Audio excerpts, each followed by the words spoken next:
Good morning, Your Excellency, Mr. Jack Hanan, Minister of Environment and Sustainable Development of Cote d'Ivoire, Excellencies, distinguished participants, ladies and gentlemen, all protocol observed. Welcome to the 12th Conference of Climate Change and Sustainable Development in Africa, held in the beautiful city of Abidjan, a city that I called home for 4 years, and it's wonderful to be back again for this very important gathering. This flagship event is a joint initiative by the African Union Commission, the United Nations Economic Commission for Africa, and the African Development Bank. It serves as a pivotal forum, uniting African voices, agency, and African positions, consolidating African positions on critical issues. As we prepare for the United Nations Framework Convention on Climate Change Conference of Parties in Baku, COP29. Climate adaptation and resilience are central to rethinking development for our continent. In the past 2 decades, Africa has faced drastic rise both in the frequency and intensity of natural disasters, with their impact spreading rapidly across the continent. Recent events such as severe droughts and floods in East Africa, cyclones in Malawi and Libya, and intense droughts in Southern Africa region really highlight this growing crisis. Despite Africa's minimal contribution to global warming. On the other hand, the ripple effects of the global shocks, such as COVID-19 pandemic, the war in Ukraine, and other geopolitical tensions, have caused enormous disruptions on the African economies, leading up to balance of payment and fiscal crisis. These impacts challenge Africa's socio-economic development and the achievement of Africa's Agenda 2063, as well as achieving sustainable development goals. This underscores the necessity for African Union member states, regional organizations, and Pan-African bodies to collaborate in the pursuit of credible, achievable, and innovative solutions to the challenges posed by climate change.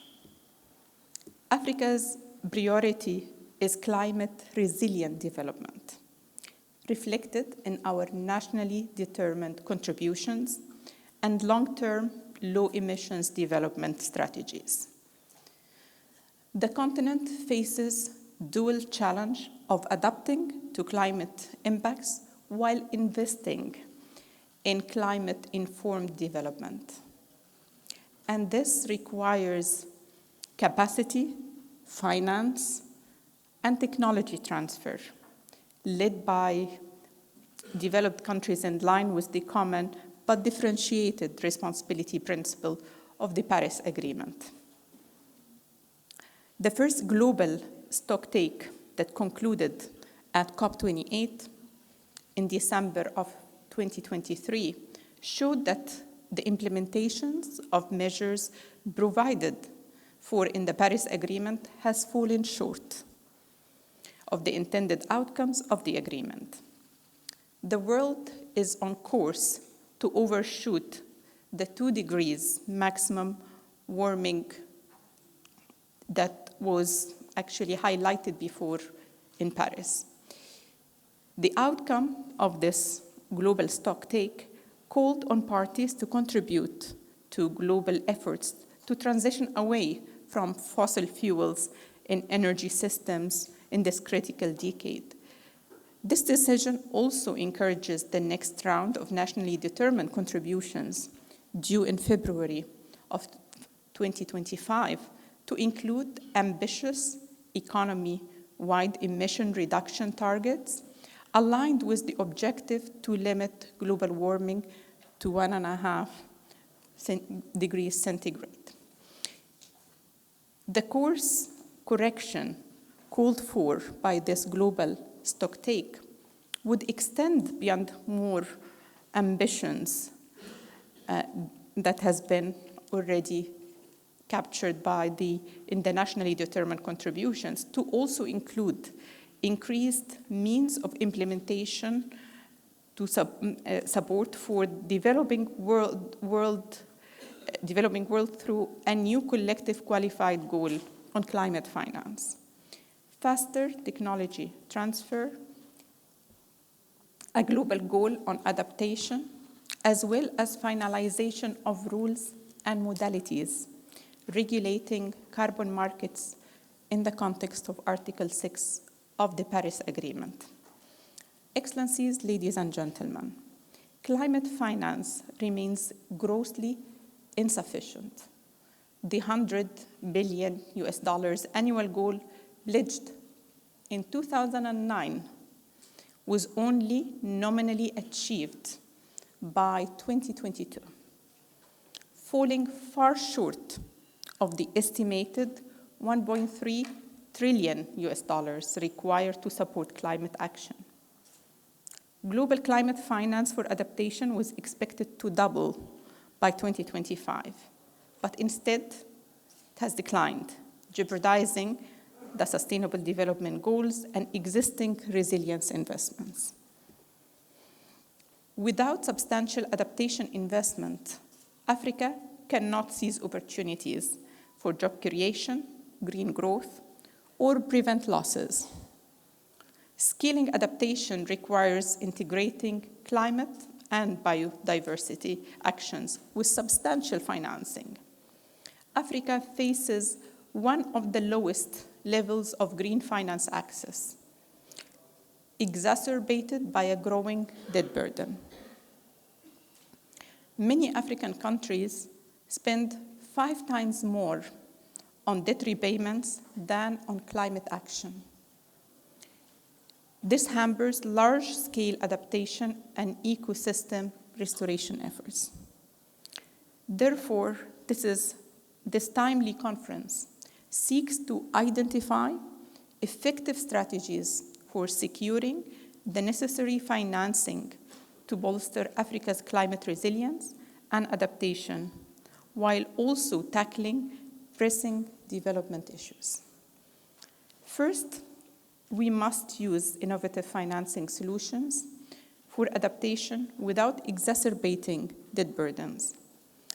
Debt finance, swaps for climate adaptation, and carbon credits could mobilize resources for meaningful investments and direct it to regions and populations that are mostly affected by climate change.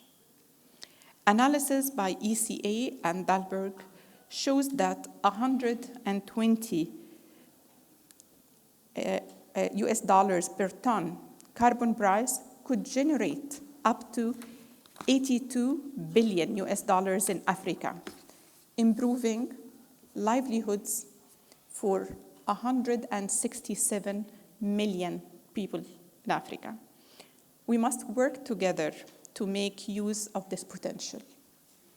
Second, trade tools, including the WTO agreements and regional trading blocs like the African Continental Free Trade Area, can also direct investments into adaptation. The 2021 African State and Trends in Adaptation report suggests that phasing out agricultural tariffs could reduce undernourishments caused by climate change by 64%. The African Union Climate Change and Climate Resilient Development Strategy and Action Plan 2022 to 2032 and the Africa Adaptation Acceleration Program present further opportunities to build Africa's climate resilience. These initiatives reflect our continent's commitment to effective climate action ahead of COP29. Third, we need partnerships between the private and public sectors with stakeholders at all levels to scale up adaptation investments. In Africa, adaptation investments must be integrated with other investments, such as in mitigation or social infrastructure. We need to challenge the misconception that adaptation is not investment ready. Although private sector investment in adaptation may be more complex, it actually holds significant potential. To unlock this, finance must be channeled credibly toward adaptation. Given the urgency, global action and multi-sectoral partnerships at local, national, regional, and global levels are really essential. In conclusion, developed countries must honor their commitments and support Africa to keep climate change in check.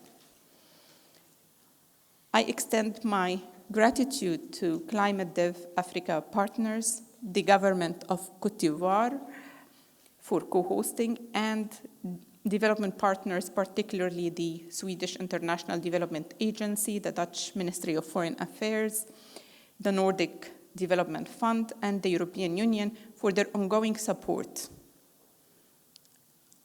The United Nations Economic Commission for Africa will continue to work with all partners to support our countries in financing and investing in climate adaptation, which is indispensable for lives, livelihoods, and dignified development for all. Thank you for your attention.